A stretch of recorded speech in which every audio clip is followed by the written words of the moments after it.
Hello, this is Crypto CJ. It's the Monday night Zoom edition, and it's number 500 for me. Patrick has been tracking this and listing my Zoom calls and in a cool spreadsheet that I send out to my email list every month. And appreciate you doing that, Patrick. And he's styling in his tux and top hat and put a nice message in the chat. So appreciate that. He's celebrating this more than I am, so Well, maybe you should be celebrating it more. I should be, I guess. Well, we all want to congratulate you on a magnificent job, and we want to help you keep it going. All right, well, that's lovely to hear. I really appreciate it, and especially some of you OGs on here have been with me for a couple years. And the new folks too. It's good to have you aboard, and feel free to ask questions as things go along. For now, let's celebrate that we are back up to 70K, to 71 briefly. Then we dip down a little bit below. Let's go to the chart and check it out. Okay, should be seeing my Bitcoin day chart. Yes. Thank you. All right, so this area right here is the top of my zone, and we broke through that and closed a few times above it. The top of my zone being 70, or was it 69, 68.5, and then dipped below, and it looks like we're going to close above it again today. And then I've got this Fibonacci, trend-based Fibonacci extension that I drew on this chart, I believe 2 weeks ago, the first time we broke 70.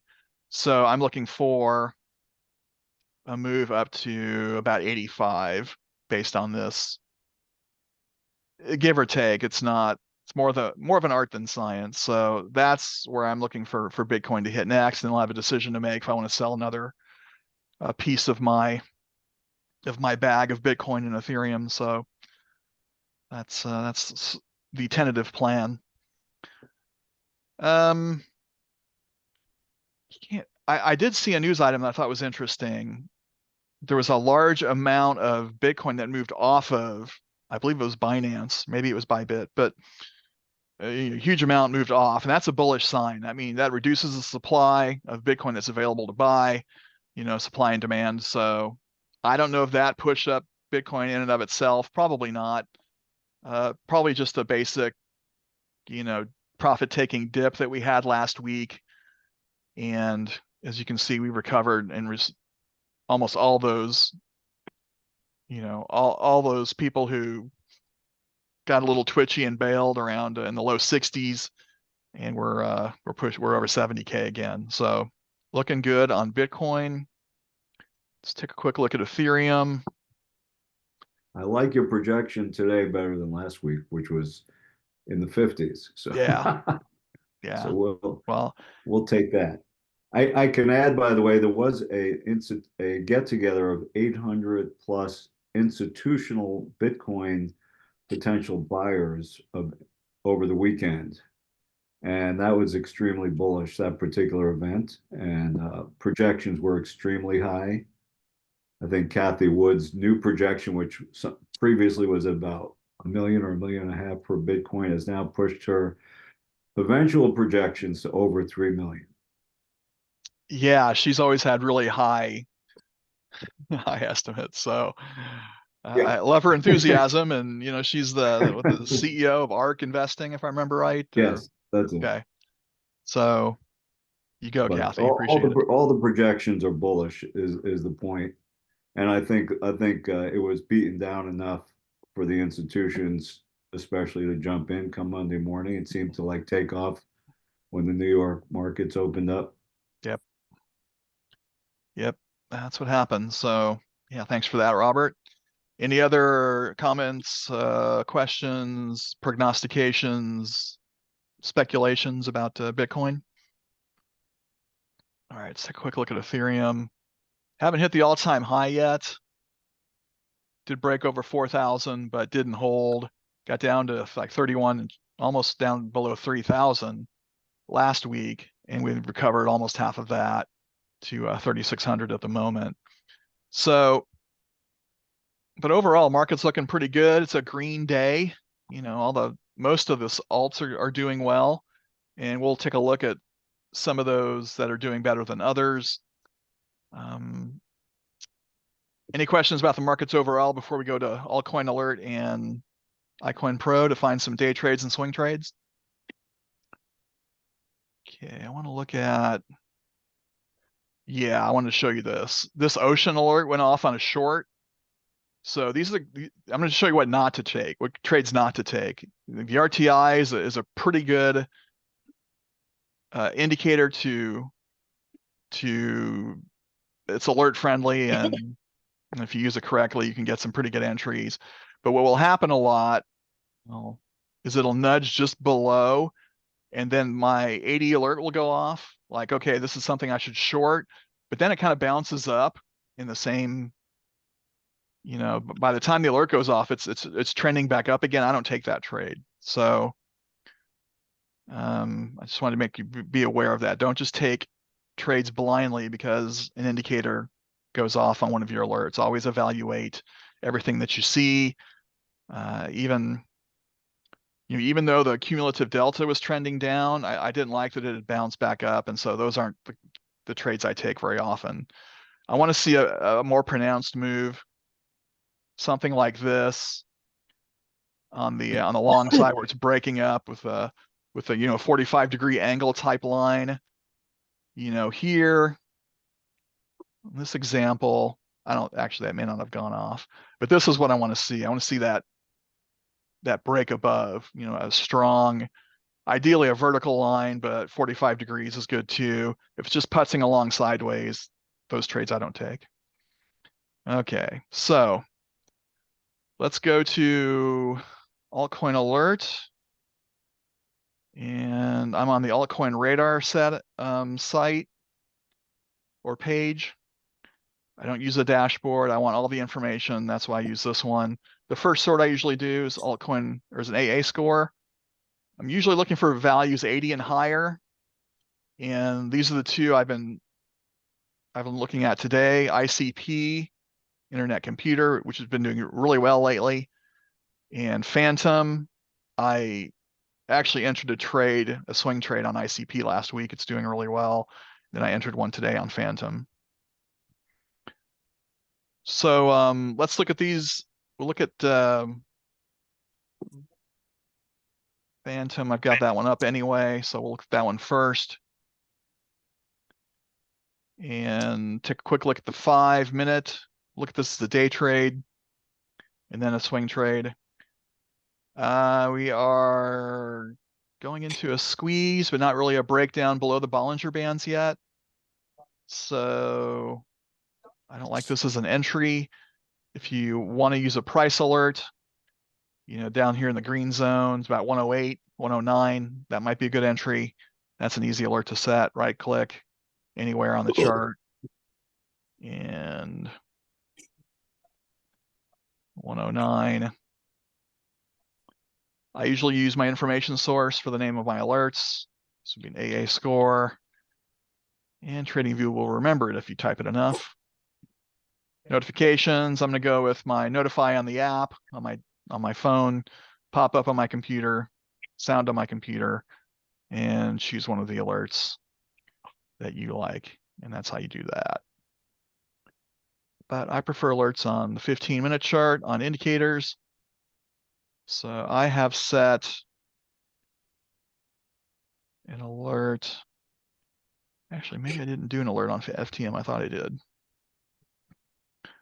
So there's a couple approaches you can use. You can do a dip and a retrace, something like this. When it dips below the 20 and breaks back up, like we happen here on this yellow line, makes a nice move up. These are really good entries usually. And you can see another one here. You catch that move up. And this one's kind of a fake out.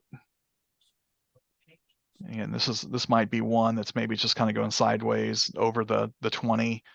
Here you got more of a dramatic break as you do. TJ. Yeah. On these that are would you wait till it hit midline there? What's the midline on that be? The 50? Yeah, No. 50. Would you wait before you made your decision? Or I mean, if it breaks on the bottom, it could like what you said a while ago, it's just kind of a hiccup and then it goes right back.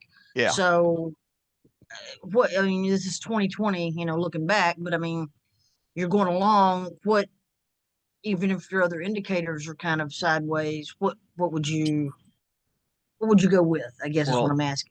breaking above the 20, like here's a break above the 20 that doesn't look that good, but eventually you do get the move up. So it's not a terrible decision to take that move, even if it's a little bit sideways. But what I tried to show on the ocean chart a little while ago was I wanted to see that break up like this, like a 45-degree angle or straight up. That's a better sign of momentum, I think. Or if it's just going a little bit, if it's like a 10-degree angle, it just barely nudges above it, that's one I don't usually take. So, but I don't wait till it goes to 50. No, I have another alert that I use for that I'll talk about shortly. But on my retrace, on my dip and retrace, if it breaks above the 20, that has my attention. But I do look at the force that the RTI is generating going above the 20. And if it's just mostly sideways, I'll ignore it and wait for the next one. So if it's 45-degree angle or better, then I get in. Okay, any other questions on that? Okay, so the alert you can set on the RTI. You can go crossing up on the 20, which is the setup I just talked about. You can go above the 50 if you want a more pronounced move, like this one here. Let's see if it'll let me, yeah. You get this one here, and then that's more of a trend trade. I want to look at my cumulative delta to confirm that. And so that would have been a good entry for a day trade for me anyway. I'm usually looking for about a 1.23% move, and then I'm out. I'm usually 10x leverage. But if you're a spot trader, you may want more than that, a bigger move. So we'll talk about spot trading in a moment. Anyway, on this one, on crossing up on the 50, once per bar close, that'll keep it on until you turn it off. So throughout the day, alert name, that's a score again, then notifications as you want. And then you can also do this crossing up on 80. I mean, you can use any number you want in here, but these are the ones I do the most. I have a couple of 80s set today because,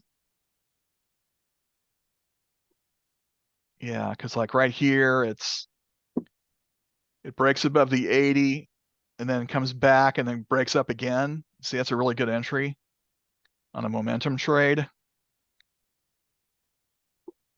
So I'm not really using my cumulative delta for confirmation, but anyway, and here's another one that breaks above the 80 and then makes a really good break. So, this with the way the market is today, coming back as hard as it is, you can get some of these breaks above the 80, dip and break again, dip again, get 2 or 3 trades in until the inevitable, craps out, dips down below the 80. That's when you short it. Okay. So if you want to trade both directions, instead of a crossing alert, you can enter a channel. That's going to be 80 on the top, 20 on the bottom. And yeah, I usually go with Chirpy for that one. And click create. And there it is. Any questions on FTM using the RTI alerts? Okay. Another one that's been moving is ICP. That was also an AA score. It's up almost 15% today. So this might be one that's good for that 80 alert. You can see we have multiple breaks above the 80.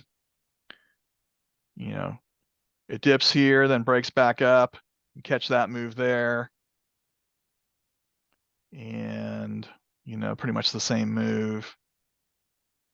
And that's the, and it dips and comes back up here. You catch that move there. A little risky though, because you're up close to the red zone. So, you know, bear that in mind. Maybe hold some funds back to do an additional purchase if you need to. Again, that's an easy alert. Crossing up on the 80. Once per bar closed, leave it on all day. That's still an AA score alert. And yeah. So that's the day trade approach on ICP. Okay, go ahead. Okay, you're saying it's risky to get up to the red zone. That's getting into your oversold. But wouldn't it be the top of the red zone that's oversold, or just getting into the red zone? That's a good point, because you know the red zone, at least on this particular coin and time frame, is almost is 3%. So if you catch it right here, where I have where I have the yellow line, you've got close to 4%, a little over 4% to the top of the red zone. But actually that's extended because of this candle, which would be in the future of this one. So the red zone was probably a little bit lower. So that's just a little bit risky, taking a trade close to the red zone. But if you're only going for 1%, it's less risky. But if you're going to 3 to 5%, then you're bucking the odds. In this situation, let's say you're going for 5% on a spot trade, and no, you get to about 4, and then it's dipping down again. So you're still in that trade. That's not necessarily bad. Do you use the RTI to kind of confirm on that before you just jump in and jump out, or would you put an alert when it enters the red zone or enters the top of the red zone? Or... Well, I've got my alert set on the 80-20. So when it breaks above the 80, my alert's going off here, and it's not in the red zone yet, but it's close. So yeah, it's below the red zone, but it's pretty close to it. So that's something to take into consideration when making that trade. Ideally, you get a break above the 80 and you're down here somewhere. You're not going to be down here very often, near the green zone, but you should have some room to move, ideally. But you tend to break some of the rules on a day that the market's pumping. So, but again, just if you're on the RTI, you've got a 80-20. Is there a setting on the red and the green at the top or is there a measurement on there, or they just? It seems like they fluctuate a lot. Yeah, they do, because they're looking. Yeah, it's looking at past, at past actions, and this is the current, the current resistance on the 15-minute chart for ICP.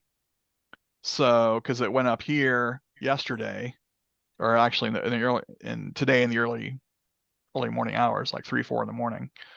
So it went up there and then dipped down. So that brought it down. That brought the score, the RTI, down below the 80. Now it's breaking back up. And again, based for this strategy, that's when you want to get in, when it's dipped below the 80 and it's coming back. But again, warning: you are near the red zone. So don't go for necessarily for 10%. You might get it, but I think a 1% trade there is reasonable. So I guess I was asking, is there numbers like on the RTI, the 80-20? Is there numbers on the green and red band on top that you would get an alert, say, as it crosses the yellow line, or when it? Oh, you want to set alerts on the supply and demand visible range? I was just curious if there was some numbers on there that you could set an alert with some percentages or something, but I not really seen any. Well, I don't usually set primary alerts on a confirmation indicator. So what I talk about mostly is that the RTI is the main indicator that I set my alerts on, and then I look at the other information from the other indicators. Now I might do a confirmation alert on that. Let's say, well, I'd probably do a price alert though, or you could do one here on the SMA line, you know, but I don't even know if you can put alerts on this. Yeah, it doesn't really give you the option that I'm seeing to put an alert on the supply and demand visible range. So Okay. yeah, I've never used it for that purpose. That's interesting though. Yeah. CJ. Yeah, go ahead, Frank. Yeah, first of all, the supply and demand, that's a visible range. So it varies with how much data you put on your screen. Yep. And there is a fixed range version if you want to use that, which you might show people how it changes from the range you pick to show. So that those red and green move all over the place depending on how much, how far back you want to go with your candles. Yeah, and that's why I'm not rigid about it, because like Frank said, if I go on a different time frame, especially a longer one like the week, maybe the day would be a better example. No. Yeah, I mean it's way up here in the thousands, and then crashed down. I remember this coin, and this was a darling of the markets back in 21, and then it crashed hard, like 98%, lost its value. Though it's coming back a little bit, but yeah, look at this nightmare. So the whole chart's red on the week chart.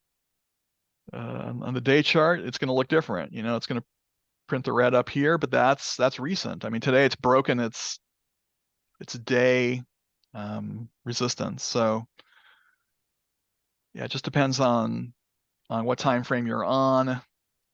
Let's say you're on the 15-minute and you see the red zone. I do this a lot in my swing trading. I might trade off the 30 and the 1 hour. It's like, well, I shouldn't take this trade because it's in the red zone on both of these. But if I go to the day chart, or the week chart, there's all kinds of room to come back. Even just like, yeah, I mean, this was over $200 before. I'm not going to hold it that long.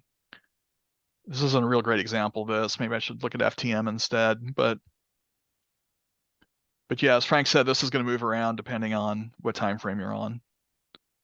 So if you're trading on the 15-minute chart, though, you're essentially trading against other traders who are also using the 15-minute chart to some degree. But then there are also other people who are using longer time frames and would ignore information like this and wouldn't even use a 15-minute chart. So yeah, just look at your time frame, take this into consideration. Use it for maybe a stop loss or take profit. Can be useful in that regard. Okay, well, we were kind of all over the place on that one. Actually, I mentioned about looking at FTM. I wanted to look at this one. This was another AA score. This is the first one we looked at as a day trade. And I took this one today, and I was a little impatient. So it had come down, and it was around 8:30 this morning. I was looking at it, had made this move. My thinking was, well, it's not that far above where it was when the buy triggered on the on the super trend. So I'll go ahead and get in. And what I should have done is waited, because it hit the red zone, dipped down, and now I'm a little upside down, a little by 1 penny. But what's better to do in this situation? Like, here's what I was looking at this morning.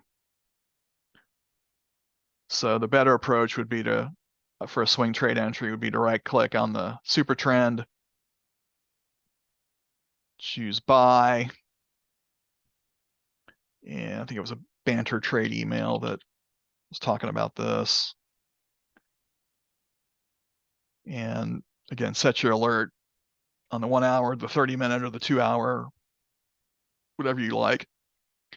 And then I'd be waiting for an entry that's probably better than this one. If it continues to go down and then come back up, I might have gotten in at, say, between 112 and 115. I think I'm in at 117. So yeah, I bent my own rule on that one.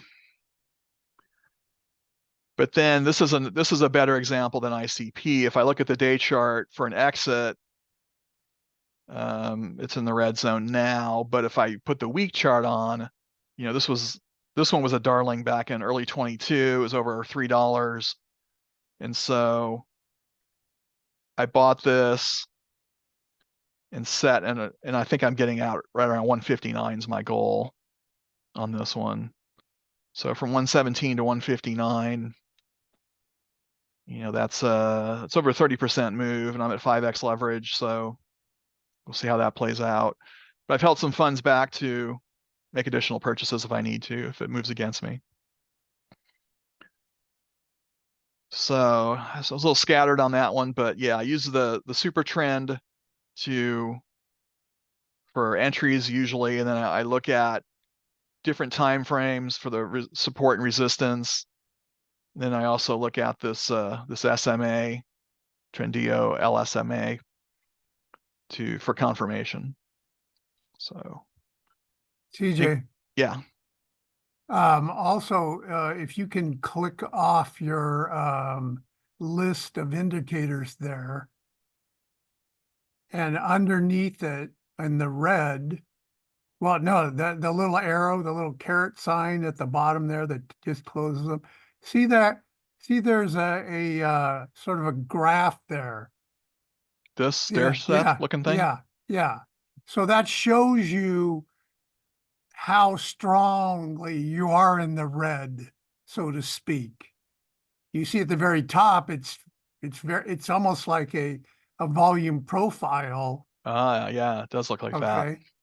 So that's another, so you can get a feeling for how far in the red you could go or hope to go, or whether you're really at the extreme or how extreme, however you want to look at it. Okay. And on the bottom, you see it in the green, right? Right. You would think, of course, the closer you are to the bottom of the red, it would be longer. So, but it's showing you a really, a wide red zone, but that top third there is there's almost no one there. Yeah. And so if you go on a bigger time frame, like go to the day or the week, you'll see that thing change as well. Yeah. Yeah, I see what you're talking about. Yeah, that's a good tip. So you can get an idea for how strong that move is into the red by looking at this indicator within the indicator over here on the left, and also over here on the left on the green side. So that's their instead of numbers, putting numbers like whatever, I don't know, some 80%, 40%, 20, moving the scale up. They just show you that little graph. Yeah. Okay. Well, thanks for that. Appreciate it. Well, we spent a lot of time here on FTM and ICP. I need to bounce over to iCoinPro pretty quickly. Anything else you guys want to look at on Altcoin Alert, specific coin or something like that? Okay. Other sorts I do: social activity sort, match up fire and fire, or fire and a thumbs up, thumbs up, thumbs up. Fire and poop is not good, and you can also sort by short-term sentiment, match that up with Elder Impulse hourly. And then a long-term sentiment I use for swing trades, match that up with the Elder Impulse daily. So sentiment, what people are talking about, matched up with technicals, usually worthy of further investigation. So I would usually spend some more time doing another chart or two, but I'm running a little late, so I'm gonna have to bail on Altcoin Alert. So I can get at least 2 coins off of iCoinPro. And here we are on that option. iCoinPro, home of the 1, 2, 3 dip.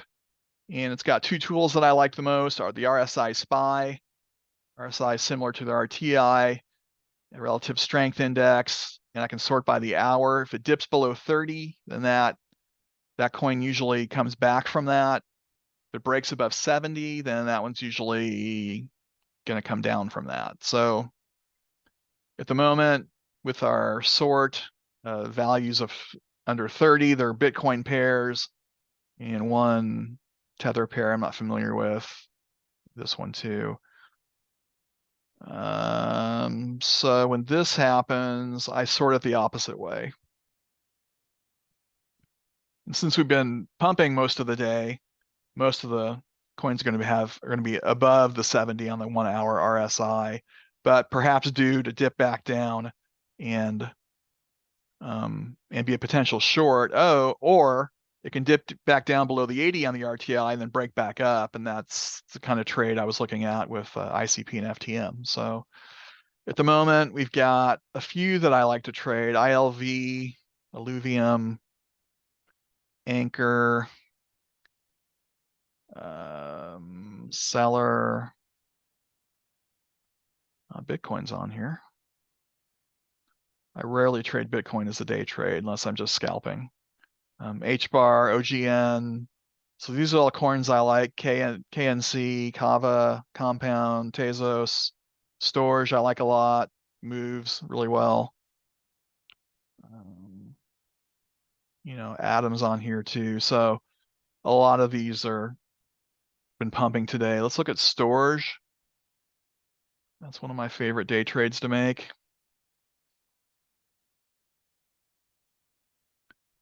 And quick look at the 5, kind of in no man's land. On the 15,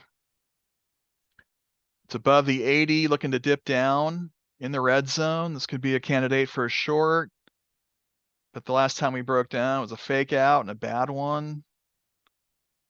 Yeah, this is what kind of scares me. If it comes down here and then it goes, I could make a couple additional purchases on that and hope it comes back down. It's a little risky. If you're doing shorts in a bull market, you should either, you should employ a stop loss. But it might do this. This is the what I like about the 80 on the RTI. You see it breaks down here and then breaks back up here. So you can get in, dips a little bit and then shoots back up, and that's a really good day trade. And it never got to the 50, certainly didn't get to the 20, but it did dip below the 80 and come back and make a big move. So these are the kind of moves that that setting your alert on the 80 on the RTI can be helpful with. And Joe? Go ahead, Kim. Yeah, couldn't you, as kind of a confirmation, use that 20 SMA in the middle as a compare it with the peak that's going down on the RTI, the 20 at the top in the Bollinger Band, it's, it has no indication it's going to reverse. At the very end of the at the very end where you said you might do a short, but it doesn't look good, it might be a fake out. Oh yeah. Okay, but see the 20 up there still, it's not pivoting or anything. So is that a good indicator or something you would look at, or? Not usually, but it's a pretty good idea to see if this is broken down below, or at least if the candle action's breaking down. I don't know if it necessarily has to break below the SMA line, but that's if iCoinPro actually taught shorting, that's probably what they would want it to do, to break down below the SMA line if they don't teach any kind of leverage trading over there. So that's not a bad idea. It might be too conservative for this market, but yeah, try it. Let me know. Well, the way I was asking that was the 20 is not looking like it's even going to turn to go back down for a short. compared to the RTI, which is already peaked and heading down to go past the 80. You see what I'm saying? I mean, Well, I'm a little would you use confused those by two against each other? you said using something using the 20. What do you mean by the 20? The red line in the middle of the Bollinger Band. Okay. I'm assuming That's okay, using that. yeah, that's the SMA line. That's what we usually call that. Oh, So I'm simple sorry. moving average. But Okay, yeah. on this setting, it's probably a 50. Okay. So at least it should, yeah, my length is 50. So Even so, it's not showing any indication of reversing. not yet. Well, other than this is not, no. We do have 2 red candles. So we'll see. But okay, so you want this to like be curving down maybe or pointing down? Well, you compared against the RTI and it's already peaked and it's coming down, and you said that would be a bad indicator. But if you compare that against your SMA, then it's the SMA. It has no indication it's going to roll over. Yeah. And come back. So Okay. would that be? It's not a bad idea. I don't usually use it that way, but it might be too slow for confirmation on retraces and pumps and dumps. I don't know. I have to look into that some more. I can't really do it at the moment, but I haven't used it that way, but it could be used that way if it doesn't screen out too much stuff. I don't like moving averages generally because they screen out too much stuff. So I don't use them as for confirmation, but a lot of people do. So all right. Any other questions on stores? Tried to find one more on iCoinPro. All right, that was on the 1 hour. Then the other one I like is the Buddy Coin Crawler. iCoinPro, in their jargon, Buddy coins are the coins that you follow throughout the day, usually between 3 and 5. I usually do 6. And if I didn't make it to the Buddy Coin Crawler today, I found what I wanted in the RSI SPY. But I'm looking for values, usually 4% or higher, and those are just coins that are moving, not necessarily telling me which direction they're moving. I expected bigger numbers on this, and it's got a bunch of coins I don't know that well. I did set an alert on Dusk today and made one trade on that, so that's almost 5%. I think that's a candidate. Go through this one pretty quickly as both a day trade and a swing trade, and we'll wrap it up. Okay, Dusk is an older project, but it has been pumping lately. So I don't know if it has anything particular coming up or if it's just one of those random things that the whales are pumping. Nice move up today, over 20%.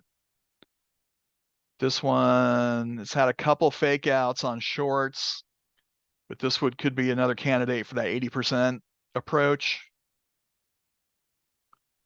You know, broke below 80 and came back here. Boom.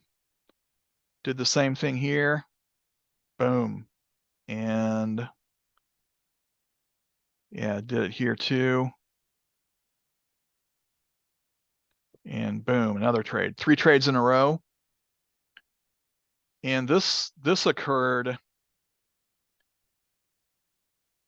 Yeah, I think the red zone would have been different though at this point.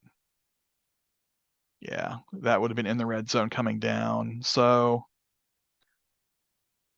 again, if you're going for a more of a scalp, 1 to 2%, I like this 80% approach for that in a bull market on a day that the coins are pumping. Otherwise, I usually prefer the 50% or the dip below the 20. So any questions on that approach with Dusk on a day trade before I look at the swing trade setup? Okay.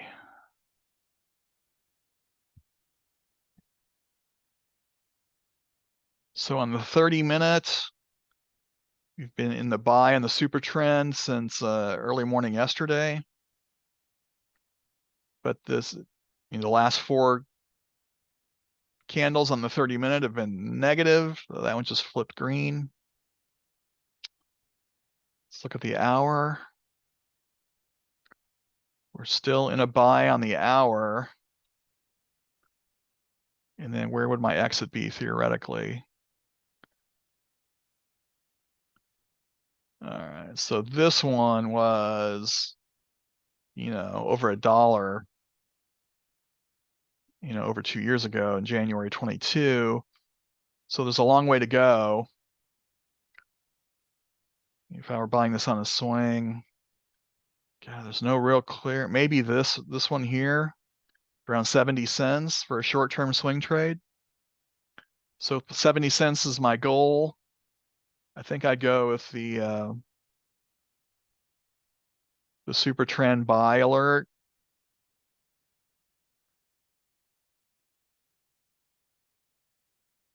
And see, this one was Buddy Coin Crawler. And I usually go with handbell for my swing trade alerts. Click create and you're good to go. So yeah, you just have to be patient on this one. This entry is a little concerning to get in at the moment. Or if you do want to get in, if you think it's going to pump even more, maybe go in at 1/4 to 1/3 of your usual amount. Hold some funds back for additional purchases if you need them, and wait for that. Yeah, get in now and then wait for better evidence of the trend of it breaking this short-term resistance, say breaking 60 cents before you get in again. Any questions on dusk as a swing trade? All right. Any questions on what we've talked about overall? Okay, I will wrap it up here. I've got another Zoom coming up, so got to run. Thanks to Patrick for acknowledging my 500th Zoom call video. Appreciate his help with documenting those things. If you're watching on the recording, hope to see you live next time. Check out the opportunities in the pinned comment. They help support the channel. And for the rest of you folks, happy trading. Hopefully we'll see you on Friday. Bye.